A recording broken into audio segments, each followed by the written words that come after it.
This is what I learned in a year of studying computer science. The courses I took first semester were discrete math, digital societies, calculus, linear algebra, and an intro to the intro CS course. So discrete math, we covered a bunch of proof stuff and relations. We covered induction, which sounds super smart, but is basically just a way to prove that a mathematical statement is true for every natural number. It seems pretty abstract from coding, but I see how logic could help people understand coding better. Apparently, I gotta take the second part of this course next year. Discrete math. Can we not talk about this course? I don't want to remember this course. Digital societies was a very broad view on a bunch of things in tech. We talked about how coding slowly became what it is today. This includes old computers. Apparently, the iPhone 5 is about 9,000 times more powerful than the ENIAC. I literally fell asleep a few times in the front row of class because of the fact that the teacher just talked and presented PowerPoint slides. He was a nice old guy, and he said not to stay too long in the class after you are dismissed because he said something about there being asbestos in the air. What did he say? The intro to computer science class was not difficult. It was for people that don't know anything about programming.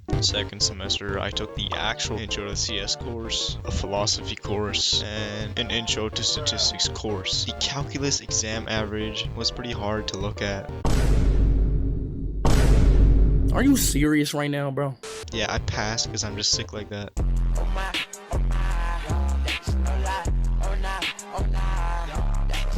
If you are a student, please be okay with trying new ways of studying to see what is the most efficient. It's easy to get stuck in the same routine and just forget why you are studying a certain way. It's often easier to stick what you are already doing rather than risk wasting time trying a new method, which could actually save you time in the long run. The linear algebra exam average was also hard to look at. I started starting assignments days before instead of the day of the due date.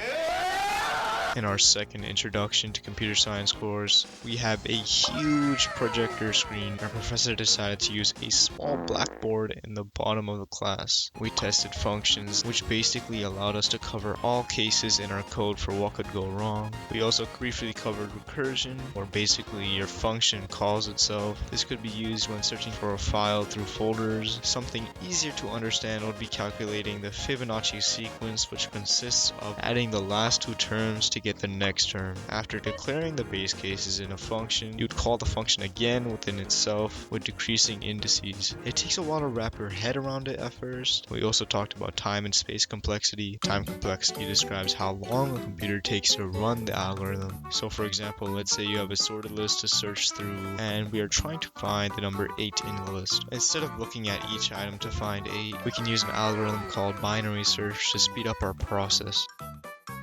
For example, our mid equals 5 is more than 5, so we know our target is in the right section of our sorted array. And because we know this, we set our start at the next index, which is 6. We keep repeating this until our target 8, which is what we're looking for, which is the array index where 8 was kept.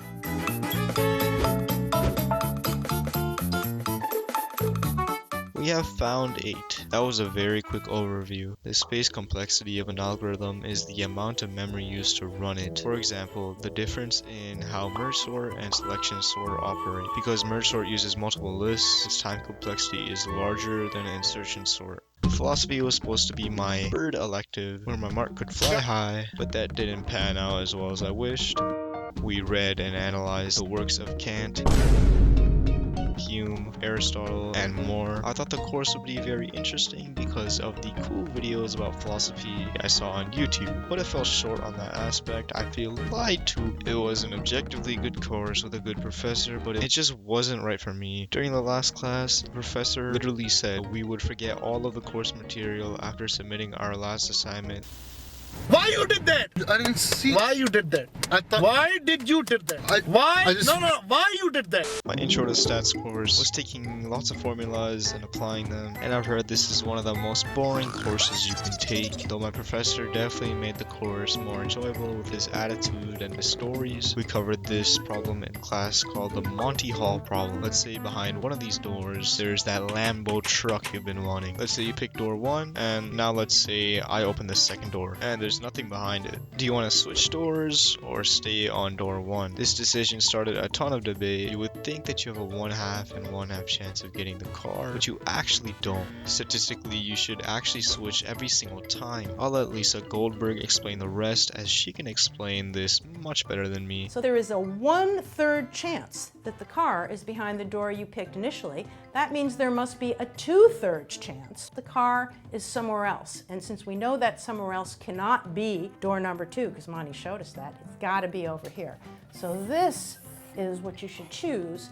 You should switch. And let's imagine that we're playing the same kind of game. Say again, you pick door number 1. What Monty does is he opens 98 of those 99 doors. He shows you 98 zonks and he asks you, now, do you want to switch? Well, maybe just because of the sheer numbers, this thing is a little clearer. You can sort of almost feel the concentration of that 99% going behind door number 37, and so you switch over here, and very likely you're gonna get that car. Statistics isn't always what it seems like, and sometimes there are lurking variables we never even thought of. And a lurking variable is a variable that isn't included in, let's say, the research paper, but it still affects the relationship between everything studied. Its presence is often not measured, and its existence can lead to misleading conclusions. For example, let's say a study investigates the correlation between ice cream consumption and crime rates. I'm a criminal.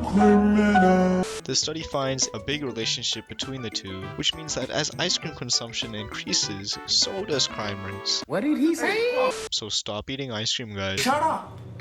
But the lurking variable here would actually be temperature, because during hot months, ice cream consumption and crime rate increase. So the temperature is influencing crime rate to rise, not the ice cream. So temperature would be the lurking variable here. Keep in mind the importance of friends in university. Marks don't matter as much as they did in high school. The people you met during that 1 or 2 year period of intense, interaction with professors and other students and other thought leaders, and just in the social environment you were in for those 2 years, those have ended up being worth, well, billions to me, literally billions, because they were the people I went and did business with later. A great part about university is the people you meet along the way, so wasting that would be horrible. Having people to banter with and get help from makes the biggest difference when you move away from everyone you know. We are social creatures, and being alone for extended periods is one of the biggest L's humans take. Thanks for watching.